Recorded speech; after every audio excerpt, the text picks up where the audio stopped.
Hello മച്ചമാരെ, S ന്യൂസിലേക്ക് സ്വാഗതം. മമ്മൂട്ടി നായകനെ എത്തിയ കളങ്കാവലിൻ്റെ 22-ാം ദിനത്തിലും മികച്ച കളക്ഷനോടെ സിനിമ മുന്നോട്ട് പോകുന്നു. കളങ്കാവൽ താഴത്തില്ലടാ എന്ന് തന്നെ നമുക്ക് പറയാം. ഒപ്പം സിനിമയുടെ 17 ദിനത്തെ ഒഫീഷ്യൽ കളക്ഷനല്ല, ട്രാക്ഡ് കളക്ഷൻസ് പുറത്തു വന്നിരിക്കുന്നു.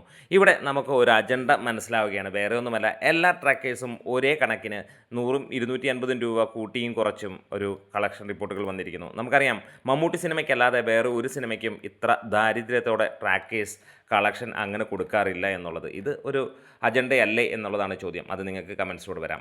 എന്താണെങ്കിലും സിനിമയുടെ ഇതുവരെ നമുക്ക് വന്നിരിക്കുന്ന ട്രാക്ഡ് കളക്ഷൻസിൻ്റെ ഡീറ്റെയിലേക്ക് വരാം.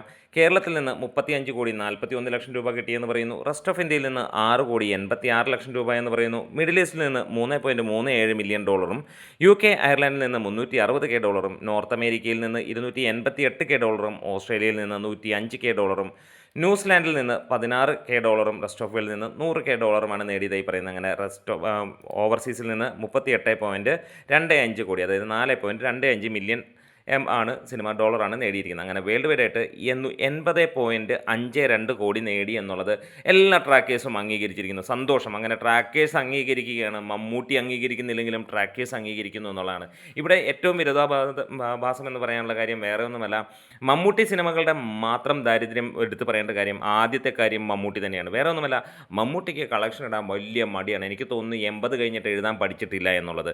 ഇനി ട്രാക്കേഴ്സിൻ്റെ കാര്യം എടുക്കുകയാണെങ്കിൽ അവരങ്ങ് സംഘടിതമായി ചെയ്തിരിക്കുകയാണ്. വേറെ ഒന്നുമല്ല, ബബ്ബ എന്ന ചിത്രത്തിൻ്റെ കളക്ഷൻ 4 ദിവസം കൊണ്ട് ഒഫീഷ്യലായിട്ടിരിക്കുന്നത് 41.5 കോടിയാണ്. നമുക്ക് ഏവർക്കും ചിന്തിച്ചറിയാം ആദ്യ ദിനത്തിന് ശേഷം എങ്ങനെയാണ് ഇടിവ് എന്നുള്ളത്. ഇവിടെ ട്രാക്കേഴ്സിനൊന്നും യാതൊരു ബുദ്ധിമുട്ടുമില്ല. അവർ 35-36 കോടിയൊക്കെ പറഞ്ഞു, പലരും മിണ്ടാതിരിക്കുന്നുണ്ട്. ഭയന്നിട്ടായിരിക്കാമെന്ന് തോന്നുന്നുണ്ട്. കാരണം മമ്മൂട്ടിയുടെ അടുത്ത് കളിക്കുമ്പോൾ ഒന്നും പേടിക്കേണ്ട, ബാക്കി ആരെങ്കിലും അടുത്ത് കളിച്ച് കഴിഞ്ഞാൽ ഓടിച്ചിട്ട് തല്ലും എന്നുള്ളത് കൊണ്ട് തന്നെയാണ്, ആയിരിക്കാം. അത് തന്നെയാണ് എനിക്ക് തോന്നുന്നത്. എന്താണേലും എന്തൊക്കെയാണെങ്കിലും ഈ ഒരു സിനിമയ്ക്ക് 80,52,00,000 രൂപ ട്രാക്കേഴ്സ് അംഗീകരിച്ചു കൊടുത്തിരിക്കുന്നു. ഇനി അവിടുന്ന് അങ്ങോട്ടുള്ള കളക്ഷൻ നമുക്ക് നോക്കിയാൽ മതി. വരുന്ന ദിവസങ്ങളിലും സിനിമ നേടിക്കോളും. ഇന്ന് സിനിമയ്ക്ക് നേടാൻ കഴിഞ്ഞിരിക്കുന്നത് ഏകദേശം 25 ലക്ഷം രൂപയോളമാണ് ബോക്സ് ഓഫീസിൽ നിന്ന്. അങ്ങനെ കൂട്ടിയാൽ തന്നെ നമുക്ക് വരുന്ന ആഴ്ചയിൽ തന്നെ സിനിമ 82 കോടി 83 കോടി കടന്നു പോകട്ടെ. നമ്മുടെ വീഡിയോസ് ഇഷ്ടമായ സപ്പോർട്ട് ചെയ്തണം. Thank you.